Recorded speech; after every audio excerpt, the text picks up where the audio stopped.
Hello everyone. इस video में हम क्लास 10th हिंदी का चैप्टर 3 रीड करेंगे जिसका नाम है मैं क्यों लिखता हूँ। तो चलिए शुरू करते हैं। मैं क्यों लिखता हूँ। यह प्रश्न बड़ा सरल ज्ञान जान पड़ता है, पर यह बड़ा कभी कठिन है क्योंकि इसका सच्चा उत्तर लेखक के अतिरिक्त जीवन के स्तरों से संबंध रखता है। उन सबको संक्षेप में कुछ वाक्यों में बांध देना आसान तो नहीं है, न जाने संभव भी है या नहीं। इतना ही किया जा सकता है कि उनमें से कुछ का स्पर्श किया जाए, विशेष रूप से ऐसों का जिन्हें जानना दूसरों के लिए उपयोगी हो सकता है। एक उत्तर तो यह भी है कि मैं इसलिए लिखता हूँ कि स्वयं जानना चाहता हूँ कि क्यों लिखता हूँ। लिखे बिना इस प्रश्न का उत्तर नहीं मिल सकता। वास्तव में सच्चा उत्तर यही है, लिखकर ही लेखक का अभ्यंतर विविधता को पहचानता है, जिसके कारण उसने लिखा और लिखकर ही वह उससे मुक्त हो जाता है। मैं भी उस अतिरिक्त विविधता से मुक्त पाने के लिए तटस्थ होकर उसे देखने और पहचानने के लिए लिखता हूँ। मेरा विश्वास है कि सभी कृतिकार, क्योंकि सभी लेखक कृतिकार नहीं होते, न उनका सब लेखन ही कृति होता है। सभी कृतिकार इसलिए लिखते हैं। यह ठीक है कि कुछ ख्याति मिल जाने के बाद कुछ बाहर की विविधता से भी लिख जाता है। संपादकों के आग्रह से, प्रकाशक के तकाजे से, आर्थिक आवश्यकता से, पर तो कृतिकार हमेशा अपने सम्मुख ईमानदारी से यह भेद बनाए रखता है कि कौन सी कृति भीतर प्रेरणा का फल है, कौन सा लेखन बाहरी दबाव का। दूसरा यह भी होता है कि बाहर का दबाव वास्तव में दबाव नहीं रहता, वह मानो भीतर उन्मेष का निमित्त बन जाता है। यहाँ पर कृतिकार के स्वभाव और आत्मानुशासन का महत्व बहुत होता है। कुछ लोग आलसी जीव होते हैं कि बिना इस बाहरी दबाव के लिख ही नहीं पाते। इसी के सहारे उनके भीतर की विवशता स्पष्ट होती है। यह कुछ वैसा ही है जैसे प्रातःकाल नींद खुल जाने पर कोई बिछौना पर तब तक पड़ा रहे जब तक घड़ी का अलार्म न बज जाए। इस प्रकार वास्तव में कृतिकार बाहर के दबाव के प्रति समर्पित नहीं हो जाता।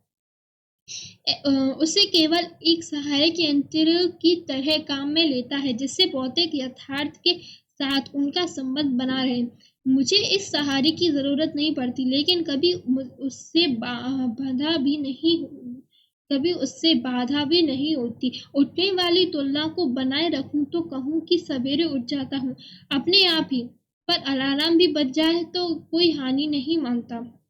यह भीतर की व्यवस्था क्यों होती है, इसे बखानना बड़ा कठिन है।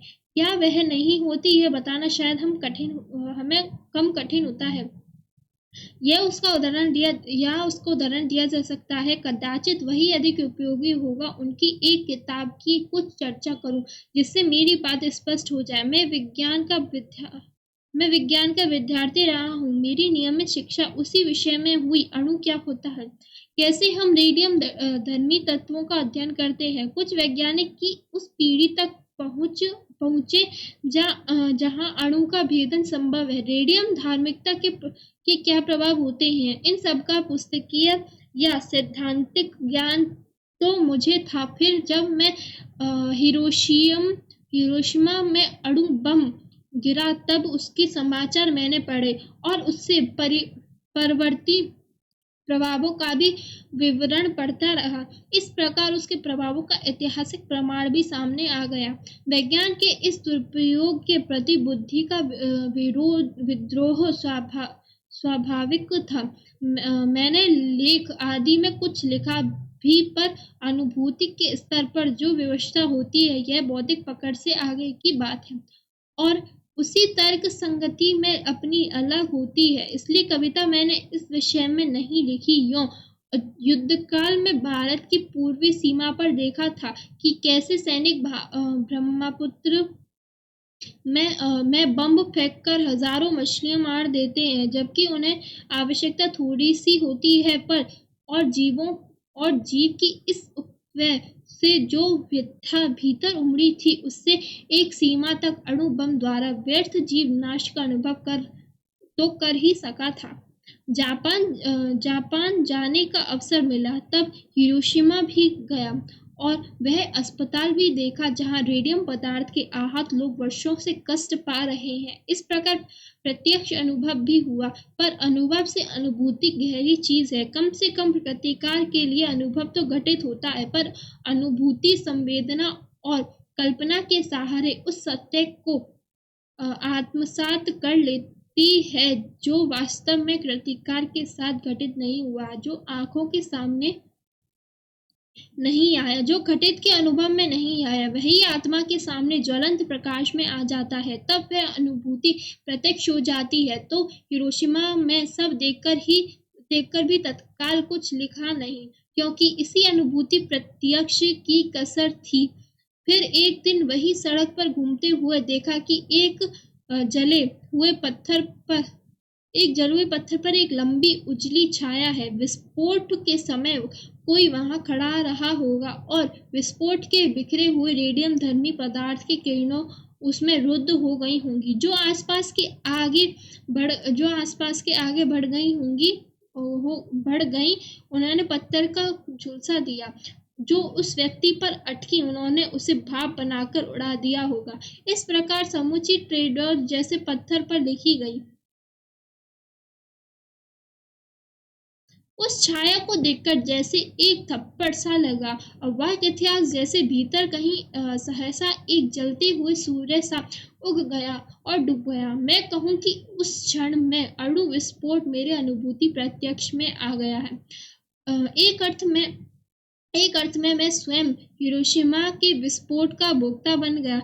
इसी में से वह विविधता जागी, भीतर की आकुलता बुद्धि के क्षेत्र से बढ़कर संवेदना के क्षेत्र में आ गई। फिर धीरे धीरे मैं उससे अपने को अलग कर सका, और अचानक एक दिन मैंने हिरोशिमा पर कविता लिखी, जापान में नहीं, भारत लौटकर रेलगाड़ी में बैठे बैठे। यह कविता अच्छी है या बुरी, इससे मुझे मतलब नहीं।